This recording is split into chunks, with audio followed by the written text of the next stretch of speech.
Thank you, Honorable Deputy CM Saab. My party stand is that we welcome today's meeting, which has been called by the government of Telangana, headed and it was chaired by the Deputy CM. I feel that the government of India is not treating fairly and justly with the people of Telangana. And it is very unfortunate that despite having 8 MPs from BJP and some of them are union ministers, justice is not being done to Telangana in terms of sanctioning of projects. Our only demand is that on the basis of parity, what is being given to other states, that same should be sanctioned and approved to the state of Telangana. For example, the Honorable Prime Minister in his many speeches when he had come to Telangana had talked about this RRR road.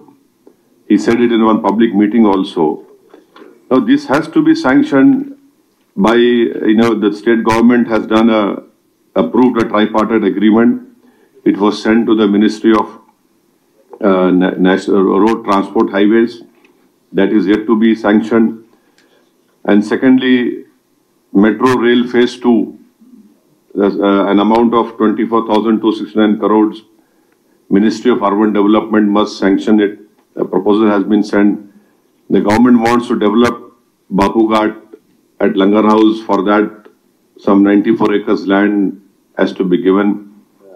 Then you have this linking of River Musi and the cleaning of River Musi and drinking water project of Godavari Phase 2 under Amrit 2.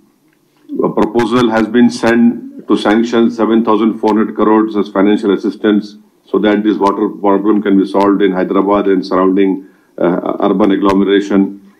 And then you have semiconductor mission, land is available at Mocharla, Government of India has to sanction it, the Ministry of MeitY.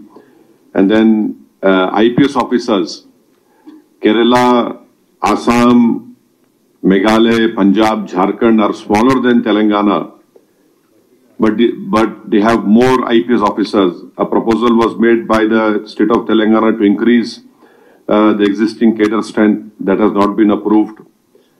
And then lastly, there are many reimbursement issues and many issues are pertaining to the Ministry of Home Affairs. These are all important issues, and then extension of railway line. Some 8 railway lines are there. So these are all the issues as far as my party is concerned.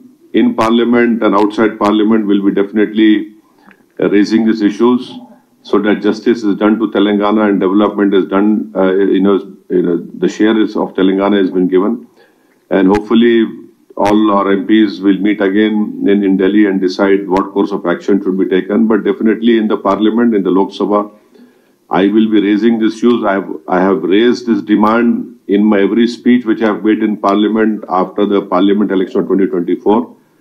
And I hope that Mr. Modi as the Prime Minister will do justice to people of Telangana. And Telangana deserves all these projects. The promises that have been made in the Bifurcation Act will be implemented. And it is high time. In last 10 years, the government has been in power, BJP government has been in power. And now they had a huge number of 8 MPs getting elected. Despite that, unfortunately, we see that Telangana is being given a stepmotherly treatment by the BJP and NDA government. This is what I have to say.